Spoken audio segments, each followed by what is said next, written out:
Olá pessoal, novamente, eu sou Ayrton e hoje nós vamos com a revisão de física do EJA.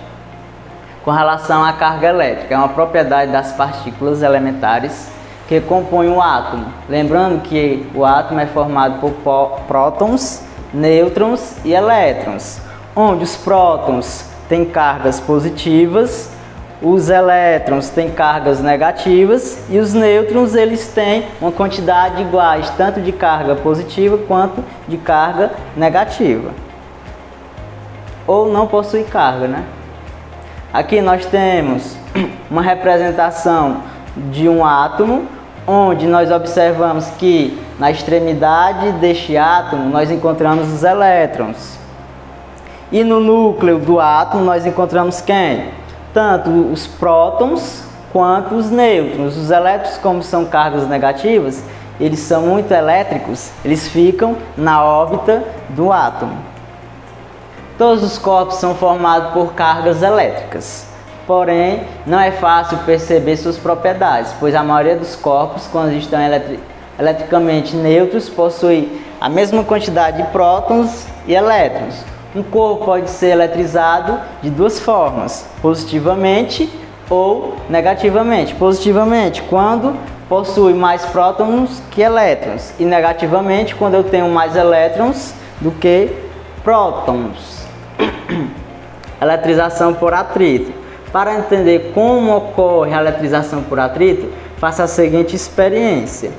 Pegue uma caneta estereográfica e corte alguns pedaços de papel bem pequeno. Agora atrite a parte de trás da caneta em seu cabelo. Vocês vão observar o quê? Que a partir do momento que vocês atritam a caneta, pessoal, ela vai ficar eletrizada.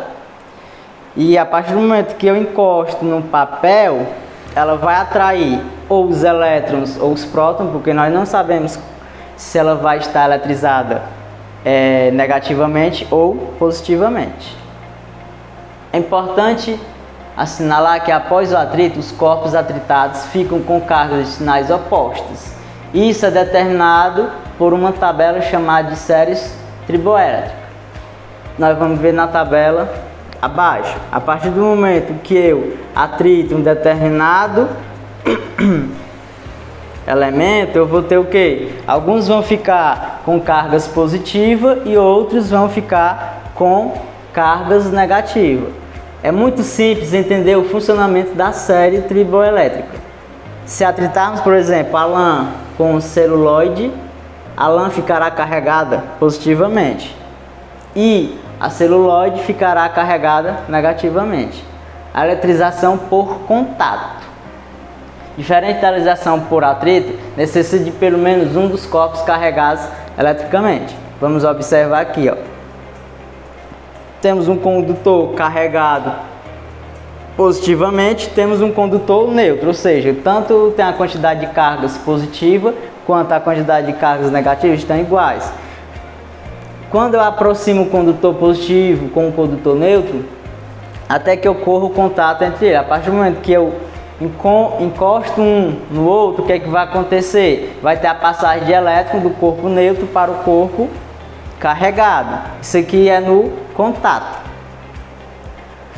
A eletrização por indução, por atrito e por contato. Há obrigatoriamente a necessidade do contato físico entre os corpos. Na eletrização por indução, isso já não é necessário. É por isso que estes processos recebem este nome. Considere 3 condutores, um carregado eletricamente e outros 2 neutros, encostando um no outro. O que é que vai acontecer? Eu tenho 2 elementos neutros e um carregado positivamente.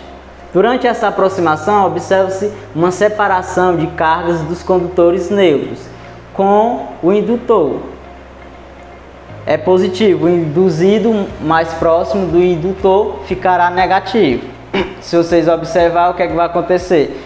Quando eu tenho um elemento que era neutro, eu vou aproximar o outro elemento que está carregado positivamente, ele vai jogar todas as cargas contrárias para o outro lado.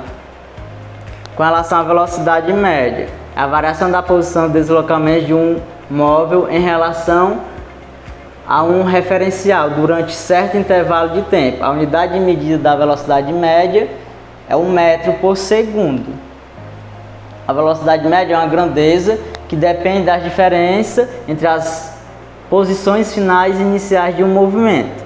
Um exemplo, durante uma corrida de Fórmula 1, os carros podem desenvolver altíssimas velocidades instantâneas. Só que quando eles param, o que é que vai acontecer, pessoal? Eles vão voltar ao início, ou seja, eles vão voltar ao ponto zero. Já que eles estavam no repouso, eles vão voltar ao repouso. Deste modo, sua velocidade média durante todo o percurso ficará igual a zero. Eu espero ter ajudado vocês em alguma coisa, tá certo? E bons estudos!